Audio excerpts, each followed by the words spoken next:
الحمدللہ رب العالمین والصلاة والسلام علی سیدنا و سید الانبیاء والمرسلین وعلی آلہ الطیبین الطاہرین المہدیین وعلی اصحاب رسولہ النبی الکریم الامین اما بعد فاعوذ باللہ من الشیطان الرجیم بسم اللہ الرحمن الرحیم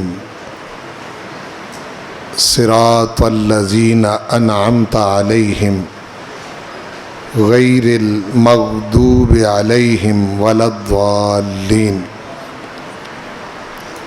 صدق اللہ مولانا العظیم۔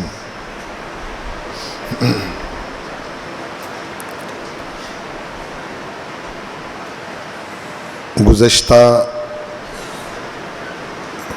20 روزہ دورہ قرآن کے لیکچر میں بحمد اللہ تعالی ہم نے قرآن مجید کی روشنی میں اس بات کو واضح کیا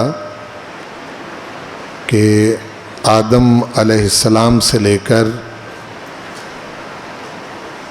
رسول اکرم شفیع معظم رحمت عالم صلی اللہ علیہ وآلہ وسلم تک تمام انبیاء و رسل علیہم السلام کا دین اسلام ہے، اور ہمیں قرآن مجید پر ایمان اور اعتقاد رکھتے ہوئے اس بات میں بالکل شبہ نہیں ہونا چاہیے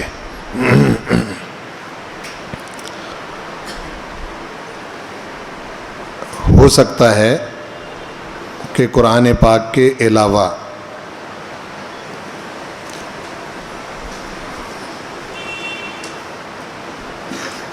انسانوں کی لکھی ہوئی تاریخ سے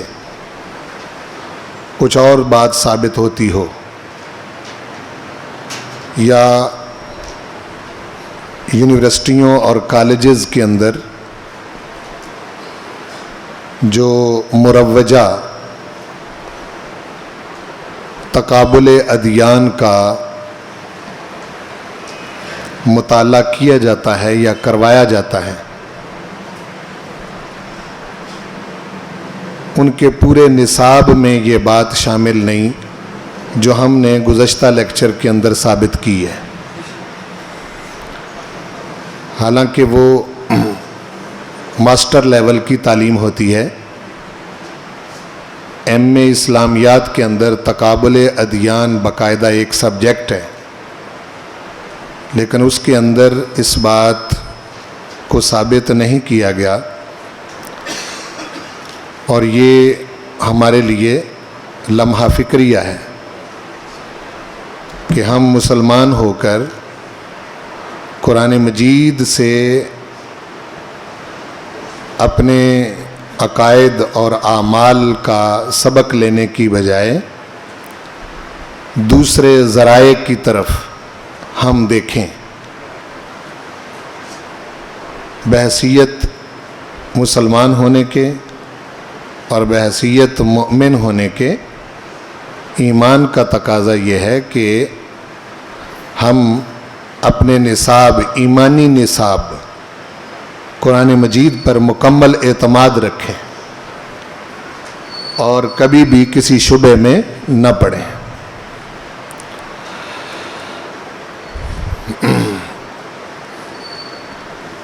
اب دیکھیں، قرآن مجید ہمیں انبیاء علیہم السلام سے جو پہنچی ہوئی ہدایت ہے اس کے حوالے سے کتنے واضح اشارے موجود ہیں، واضح تعلیمات موجود ہیں کہ حق ہی غالب رہے گا اور باطل کبھی کامیاب ہو سکتا نہیں، اور اسلام جو ہے یہ دین حق ہے، کیا ہے؟ دین حق ہے۔ آج ہم جس گفتگو کا آغاز کر رہے ہیں اس میں پہلے انسان سے لے کر جنت اور دوزخ میں آخری انسان کے داخل ہونے تک درمیان میں انسان ماضی کے اندر گزرے ہوئے دور میں بحیثیت انسان کب کامیاب رہا ہے اور کب وہ ناکام رہا ہے، اور حال میں جس وقت ہم اس دنیا کے اندر سانس لے رہے ہیں کون سے لوگ کامیاب ہوں گے اور کون سے لوگ ناکام ہوں گے، اور ہمارے بعد آنے والے جو انسان ہیں تا قیام قیامت، یعنی قیامت کے قائم ہونے تک انسان کس وجہ سے ناکام ہوں گے اور کس وجہ سے کامیاب ہوں گے۔ پھر قیامت کے بعد جنت اور دوزخ میں داخل ہونے تک جنت میں داخلہ کن کا ہوگا اور دوزخ میں داخلہ کن کا ہوگا، اس کو ہم نے انسانیت کی کامیابی اور ناکامی اور انسانیت کے عروج و زوال کے ادوار خمسہ 5 دور سہولت کی خاطر، آپ اس کے 6 بھی کر سکتے ہیں، 7 بھی کر سکتے ہیں، 4 بھی کر سکتے ہیں، یہ کوئی قرآن مجید کے طے شدہ 5 دور نہیں ہے، ہم نے سہولت کی خاطر سمجھنے کے لیے ان کو 5 ادوار کے اندر تقسیم کیا ہے۔ میری مراد اس سے کوئی ڈیفینیٹ یعنی 5 دور ہی نہیں ہے، اگر آپ ان کو مائنر سطح پر کیٹیگرائز کریں گے وہ زیادہ بھی بن سکتے ہیں، اور اگر اس سے آپ زیادہ وسیع معنوں میں لیں گے تو کم بھی ہو سکتے ہیں۔ بہرحال میں نے قرآن پاک کی آیات سے جو کچھ سمجھا اس حوالے سے میں نے اس کو 5 ادوار کے اندر تقسیم کیا ہے۔ یہ تقسیم میری اپنی ہے، یعنی قرآن مجید کی کوئی طے شدہ یہ 5 ادوار کی تقسیم نہیں ہے۔ میں نے پہلے عرض کیا کہ اس میں زائد بھی ادوار ہو سکتے ہیں، آپ ان کو کم بھی کر سکتے ہیں۔ ہاں، قرآن مجید کی آیات کی روشنی میں نے اس کو پوری انسانیت جو اب سے پہلے ہو گزری اور اب تک جو ہے اور اب کے بعد جو ہوگی، تاریخ صرف گزرے ہوئے واقعات کی نشاندہی کرتی ہے۔ تاریخ جس علم کو کہا جاتا ہے وہ ان واقعات اور ان اخبار کا ذکر کرتی جو اب سے پہلے ہو چکے ہیں۔ تاریخ دان کبھی بھی آنے والے زمانوں کی بات نہیں کرتا، اور تاریخ دان جس زمانے میں خود ہوتا ہے اس زمانے کے فیصلہ کن نتائج کا بھی ذکر نہیں کرتا۔ مورخین جو ہیں وہ گزرے ہوئے انسانوں کی بات کرتے ہیں کہ اب سے پہلے انسان جو ہے وہ کن کن حال سے گزرا ہے، اس میں بھی مورخ درست نہیں ہوتا، یعنی سابقہ ماضی کے حالات بیان کرنے میں بھی جو مورخ ہے وہ ایسی تاریخ نہیں لکھ سکتا کہ جس کو لا ریب فی کا ٹائٹل دیا جا سکے۔ جس میں کسی قسم کا شبہ نہ ہو۔ وجہ یہ ہوتی ہے کہ مورخ کی ایک اپنی سوچ، اپنی فکر اور اپنی عداوت اور اپنی محبت ہوتی ہے، اور تاریخ لکھنے میں وہ ان جذبات سے بری الذمہ نہیں ہوتا۔ بعض اوقات ایسا ہوتا ہے کہ وہ اس گروہ کی بڑی تعریف کرتا ہے جس کے ساتھ اس کی محبت ہوتی ہے، اور مخالف کی وہ جو ہے وہ مخالفت کرتا ہے۔ بعض اوقات ایسا ہوتا ہے کہ اس کا اپنا ایک ذہن ہوتا ہے کہ یوں ہونا چاہیے، اس حوالے سے وہ تاریخ کو مرتب کرتا ہے۔ جتنے بھی اب تک تاریخ دان گزرے ہیں، مورخین گزرے ہیں، تاریخ کی کتابیں گزری ہیں، انہی کی وجہ سے انسانوں کے اندر زیادہ اختلاف پایا جاتا ہے۔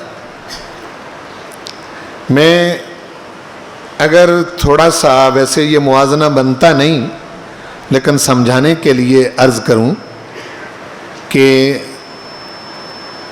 تاریخ ایک ٹال ہے جہاں لکڑیاں تولی جاتی ہیں، اور ٹال کا جو ترازو ہوتا ہے وہاں 5 کلو کم کیا اور 5 کلو زائد کیا۔ علم بالوحی، قرآن مجید اور سنت مصطفیٰ صلی اللہ علیہ وآلہ وسلم، یہ ایک ایسے جوہری کا ترازو ہے، ایک ایسے جوہری کا ترازو ہے کہ جو تولنے میں ایک رتی بر بھی کسی قسم کا فرق نہیں کرتا۔ اور نبیوں کو ٹال پر تولنا اور نبیوں کی قوموں کو اور اس وقت کے حالات کو ٹال پر تولنا، یہ کم از کم جو ہے یہ عقل مندی نہیں ہے،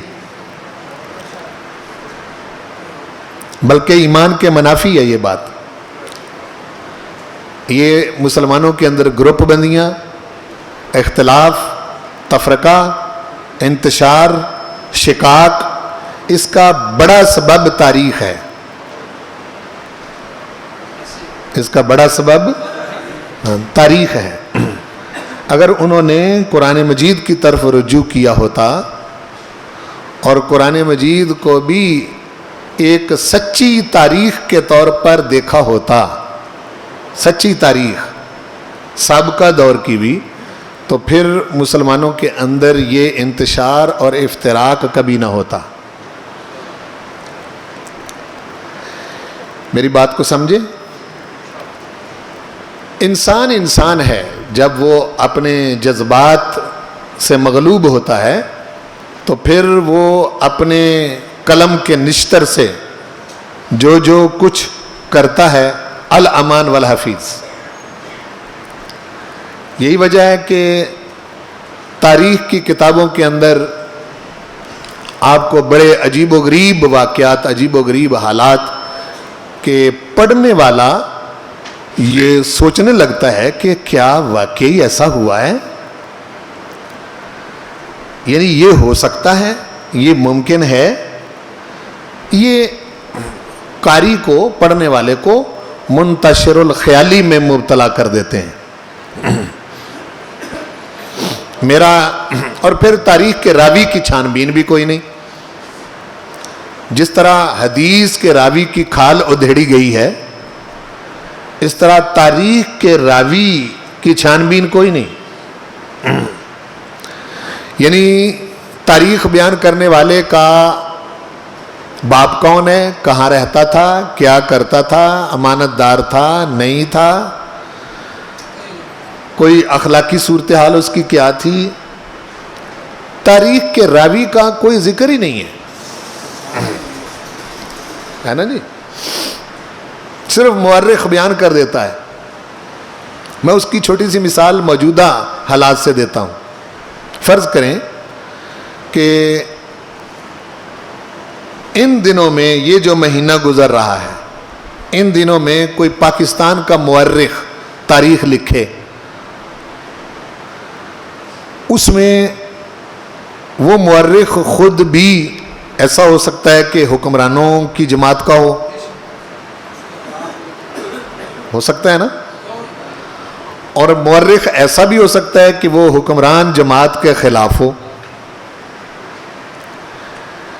تو جب وہ تاریخ لکھے گا، اس کی تاریخ لکھی ہوئی کتنی سچی ہوگی؟ آپ سمجھے نا جی؟ یعنی وہ کبھی بھی درست ہو سکتی نہیں ہے، چونکہ اس کی محبتیں ہیں، اس کے رجحانات ہیں اور اس کے جذبات ہیں جو کسی نہ کسی ایک جماعت کے ساتھ متعلق ہیں. مورخ ایسا بھی ہوتا ہے کہ جو حکمران جماعت اور اپوزیشن کے دونوں کے خلاف ہو. اب وہ اس زاویہ نگاہ سے دیکھے گا. یوں بھی ہو سکتا ہے کہ جو مورخ ہے وہ سیکولر ہو، وہ اس ذہنیت سے سوچے گا. یوں بھی ہو سکتا ہے کہ مورخ جو ہے وہ مذہبی ہو، وہ اس لحاظ سے سوچے گا. میری بات کو سمجھے نا جی؟ یعنی وہ کتنا سچا ہو سکتا ہے؟ وہ ایک تاریخ کی کتاب لکھ کے آپ کے ہاتھ میں تھما دے گا، تو آپ اس سے کس نتیجے پر پہنچیں گے؟ کچھ بھی نہیں. میری بات کو سمجھ لی آپ نے؟ اچھا، پھر ایک اور بات جو ذہن نشین کرنے والی ہے، پھر ہم قرآن مجید پر آتے ہیں. وہ یہ کہ ہر مورخ کی تاریخ پڑھنے کے بعد یہ تو پتہ چلتا ہے کہ فلاں قوم ایک وقت بہت ترقی میں تھی، پھر وہ ان سببوں کی وجہ سے زوال کا شکار ہو گئی.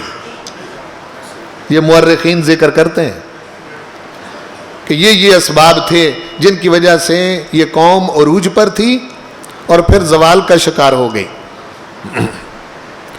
لیکن مورخ وہ اسباب بیان کرنے کے بعد کبھی بھی ان باتوں کا، جو زوال کا شکار جن اسباب سے قومیں ہو گئیں، کیا وہ قومیں دوبارہ عروج پا سکتی ہیں، اس کا علاج مورخ کے پاس نہیں ہے. جبکہ اس کے برعکس قرآن مجید یہ بھی ذکر کرتا ہے کہ سابقہ قومیں کن وجہوں سے زوال کا شکار ہوئیں، اور جن قوموں نے عروج پایا ان قوموں کے عروج پانے کا سبب کیا تھا. اور قرآن مجید علاج بھی بیان کرتا ہے کہ اگر کوئی قوم دوبارہ پھر سے عروج پانا چاہے زوال کا شکار ہونے کے بعد، تو قرآن مجید وہ زندہ اصول بتاتا ہے کہ زوال زدہ قوم پھر سے عروج پا سکتی ہے. یہ تاریخ کا ٹاپک ہی نہیں ہے، تاریخ دان اس پر سوچتے ہی نہیں، اور مورخ کبھی اس کا ذکر ہی نہیں کرتے. اس سے ہمیں پتہ چلتا ہے کہ معاذ اللہ، استغفر اللہ، اسی سے تاریخ کا شغف اور شوق رکھنے والے لوگ جو ہیں وہ کبھی مسلمانوں کی دوبارہ ترقی کا سوچتے ہی نہیں ہیں. وہ کہتے ہیں ہاں ٹھیک ہے، ایک تحریک تھی، اٹھی تھی، کامیاب ہوئی، زوال کا شکار ہو گئی. اسی طرح قومیں اور تہذیبیں ہوتی ہیں، دوبارہ اس کے ترقی پانے کے اور عروج پانے کے کوئی چانسز نہیں ہیں. یہ مورخ کی سوچ ہے. لیکن قرآن مجید انسان کو، اور خاص طور پر مسلمان کو، اس کے سر کے بالوں سے پکڑ کر جھنجھوڑ کر موقع بموقع ذکر کرتا ہے کہ تو ایسا نہیں ہے. محمد رسول اللہ صلی اللہ علیہ وسلم کی قیادت میں،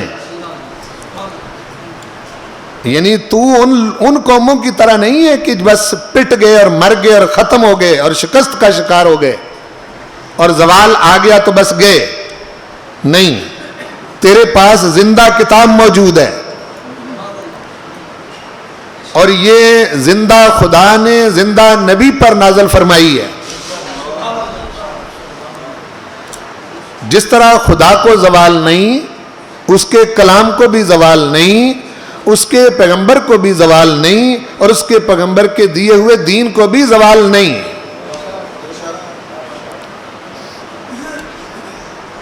مسلمان اپنی کوتاہیوں کی وجہ سے زوال کا شکار ہو سکتے ہیں، لیکن کسی قوم کے پاس قرآن مجید جیسی شے نہیں ہے. یہ صرف تمہارے پاس ہے.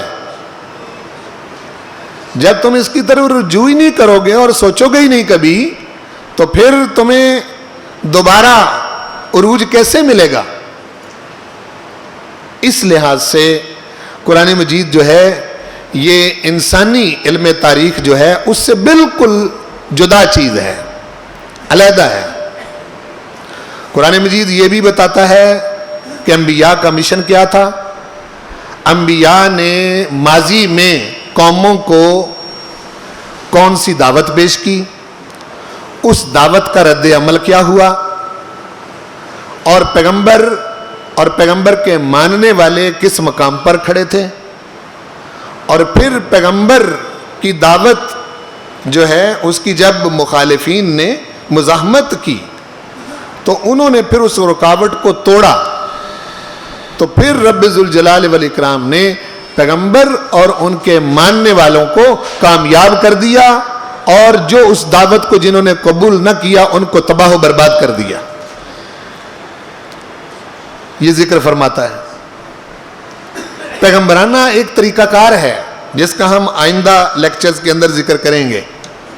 میں بالتفصیل اس ٹاپک کو لوں گا، آدم علیہ السلام سے لے کے رسول پاک تک. جن جن نبیوں کی دعوت دنیا کے اندر رہی اور اس کا رد عمل کیا ہوا، انہوں نے آگے سے کیا کیا، پھر پیغمبر نے کیا کیا، اور پھر بالآخر نتیجہ کیا نکلا، اس کا ہم انشاءاللہ العزیز تفصیل سے ذکر کریں گے. اب انسانیت کے جو ادوار خمسہ ہیں، اچھا یہ بات بھی قابل توجہ ہے کہ قرآن مجید آنے والے حالات کا کیسے بیان کر لیتا ہے اور کیسے یقینی طور پر بات کرتا ہے کہ کون سے لوگ کامیاب ہوں گے اور کون سے ناکام ہوں گے. اس کی وجہ یہ ہے کہ یہ مورخ کی لکھی ہوئی تاریخ نہیں ہے، یہ اس ذات کا کلام ہے جو علام الغیوب ہے، جو علام الغیوب ہے. یہ اس ذات کا کلام ہے جو تمام غیبوں کو جاننے والا ہے. بولو، تمام غیبوں کو جاننے والا ہے. اس کو معلوم ہے نا کہ انسان کس حال میں ہے. بولو، قرآن مجید اس کا ذکر فرماتا ہے اور جگہ جگہ ذکر کرتا ہے. علم الہی کا مقام و مرتبہ کیا ہے، قرآن مجید اس کا بہت زیادہ ذکر فرماتا ہے کہ اس ذات کا علم کیسا ہے. یعنی اس علم کے کیا کہنے کہ وَمَا تَسْقُطُ مِن وَرَقَةٍ إِلَّا يَعْلَمُهَا وَلَا حَبَّةٍ فِي ظُلُمَاتِ الْأَرْضِ وَلَا رَطْبٍ وَلَا يَابِسٍ إِلَّا فِي كِتَابٍ مُبِينٍ. ارشاد فرمایا کہ روئے زمین میں ایک پتا نہیں گرتا جس کا علم اس ذات کو نہ ہو. وَمَا تَسْقُطُ مِن وَرَقَةٍ، ورقہ پتے کو کہتے ہیں، درخت کے پتے کو. إِلَّا يَعْلَمُهَا، مگر یہ کہ وہ جانتا ہے.